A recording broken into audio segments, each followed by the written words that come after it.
Le culte du dimanche. Et notre thème que nous avons cette année, nous sommes mis d'accord avec votre pasteur, le pasteur Yvan, c'est comment marcher, vivre donc dans le surnaturel divin. Vous savez, quand on parle de ces choses, en particulier en Europe, il y a comme une déconnexion dans certains milieux et le christianisme a été rendu simplement une religion naturelle. Une philosophie qui est prise en otage entre les mains des hommes,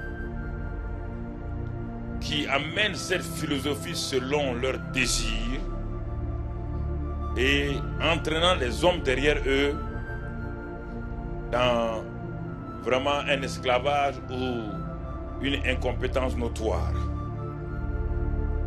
Mais quand nous regardons attentivement le christianisme, et même si nous allons au-delà de ça pour aller dans le commencement, c'est-à-dire dans l'Ancien Testament, on n'a jamais vu quiconque, personne entrer en contact avec Dieu et rester dans le naturel. Personne. Personne, quelle que soit la position, quel que soit l'échec préalable de la personne, personne n'a pu entrer en contact avec Dieu et rester dans la dimension naturelle sans passer dans la dimension surnaturelle. Ça n'existe pas. Toute la Bible.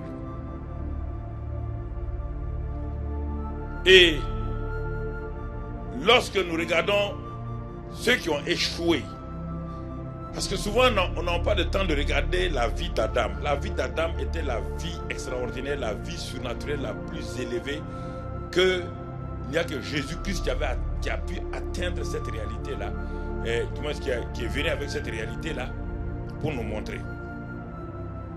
Il avait un cerveau au-delà du naturel. Adam et Ève. Ils avaient une capacité d'absorber les choses surnaturelles. La présence de Dieu était avec eux de façon régulière dans le jardin d'Éden. Et quand vous regardez attentivement, Adam et Ève ne priaient pas Dieu. Frère, ils ne jeûnaient pas pour que la présence de Dieu se manifeste. On va entrer dans ces choses-là plus tard. Mais lorsque la présence de Dieu s'est dissipée, quand Adam et Ève sont tombés, c'est qu'on a dit, ils sont déchus. Quand ils sont tombés de cette position-là, que Dieu les avait élevés, ils ont été obligés maintenant de chercher des moyens pour aller vers ce Dieu du surnaturel. Et quand nous regardons toute la Bible, l'Ancien Testament, tout ce que Dieu a pu utiliser, on est émerveillé de ce que des hommes naturels, des hommes limités, soient entrés dans les dimensions de Dieu pour opérer ce qui ne peut pas le faire, donc sans cette dimension surnaturelle. Et c'est pourquoi l'homme naturel encore est capable de faire des miracles scientifiques. Des miracles scientifiques que nous voyons, les inventions et tout. Cela démontre qu'il y a un substitut de quelque chose de surnaturel qui reste dans l'homme naturel et que nous appelons aujourd'hui les inventions, les miracles, la science, du progrès technique.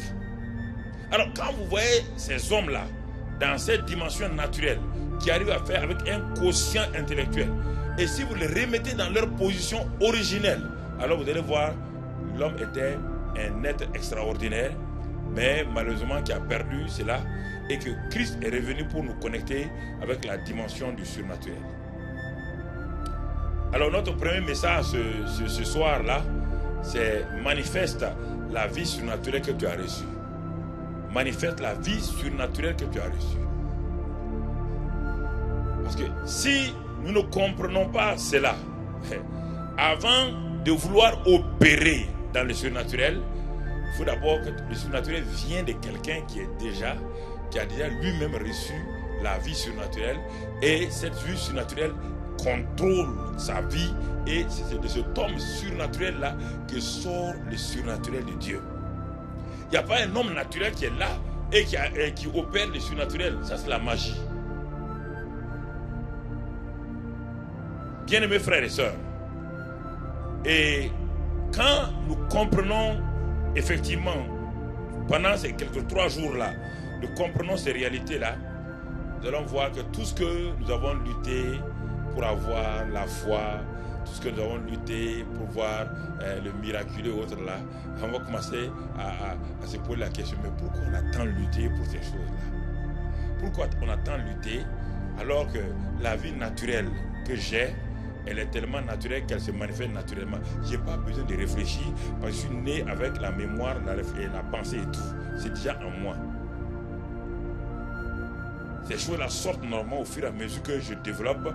Donc la vie surnaturelle, c'est une vie divine qui est en moi et qui, lorsque je sais comment agir, ça sort aussi naturellement, de façon surnaturelle, de façon régulière. Lorsque nous ne comprenons pas cela, ça devient très très difficile. Regardons simplement, quand on parle de surnaturel, on ne parle pas de quelque chose de mystique, de magique. Non, frères et sœurs. On parle de quelque chose qui vient d'une dimension qui est au-dessus du naturel. On dit surnaturel. Une deuxième dimension, comme au-dessus du plan naturel, la dimension de la gravitation. La loi de la gravitation contrôle toute la terre et toute la terre est contrôlée par cette fameuse loi-là de telle manière que c'est celle qui permet qu'on s'assied sur une chaise sans tomber. C'est la loi de la gravitation qui me permet de marcher sans tomber. C'est cette loi-là. Et pour aller au-delà, pour vaincre cette loi-là, il a fallu découvrir une autre loi. Et c'est cette deuxième loi qui permet aux avions aujourd'hui de voler pour contrôler la première dimension qui est la loi de la gravitation. Mais dès le moment où les avions, on a découvert cette deuxième loi et qu'on a utilisé, on a su mettre ça, il n'y a aucun problème pour un pilote qui est dans son avion de faire démarrer l'avion et ensuite de décoller. C'est devenu normal pour le pilote, frères et sœurs. Le pilote, non, il a des conditions. Pour vaincre la loi de la gravitation, le pilote sait qu'il a la loi de l'aérodynamique avec lui, la loi de la sous-tentation. Et quand ces lois-là sont bien comprises, le pilote rentre dans son avion sans problème, frère. Il sait qu'il est dans une deuxième dimension qui contrôle la première. Et quand il fait partir l'avion, à un moment donné, il appuie et il voit avec les moteurs, il voit la deuxième loi qui se met en branle en train de dominer la première loi. Est-ce que le pilote, il transpire? Non, il ne transpire pas, frères et sœurs. Il ne transpire pas. Parce qu'il a appris, il a découvert qu'il y a une autre loi. La loi du surnaturel, c'est comme cela. Quand vous la découvrez, et quand vous avez été plongé là-dedans, vous savez opérer là-dedans, vous savez comment opérer dans cette loi-là, sans trop de transpiration, sans trop de sueur, sans trop obligatoirement passer du temps à jeûner et à prier tous les jours. Le jeûne et la prière sont un élément important dans le surnaturel. Mais je veux dire que pour démarrer, on a besoin de ça, comme Jésus et comme Moïse et les autres. Mais quand on y entre là-dedans, maintenant on n'a plus besoin de jeûner tout le temps, frère. Parce que ça devient un mécanisme qui est en nous. Et vous pouvez parler à une situation, la situation se règle en souriant. Vous n'avez pas besoin de faire un visage de quelqu'un qui a mangé des fourmis maillantes. Oui, au nom de Jésus. Non, ça c'est la peur, mon ami. C'est l'incrédulité, la peur. Qui vous anime. Qui vous anime. Qui vous anime. Il n'y a pas longtemps, on a envoyé nos gens à la prison de Ouagadougou. Elle a conduit les femmes dans nos journées de compassion autour de Noël. Elle est partie dans cette prison. Et au moment où elle prêchait, elle avait des paroles de connaissance qu'elle donnait aux gens. Puis il y avait un monsieur qui était assis dans une chaise roulante. Complètement, quand on voyait les pieds, là, les pieds sont flasques comme ça. Donc, elle regardait le monsieur. Et le Seigneur lui dit, mais il faut qu'elle prie pour ce paralytique qui se lève. Bon, elle a fait semblant comme si elle ne voyait pas. C'est comme cela au départ. Et quand elle a fini de prêcher, elle a lancé l'appel. Les gens sont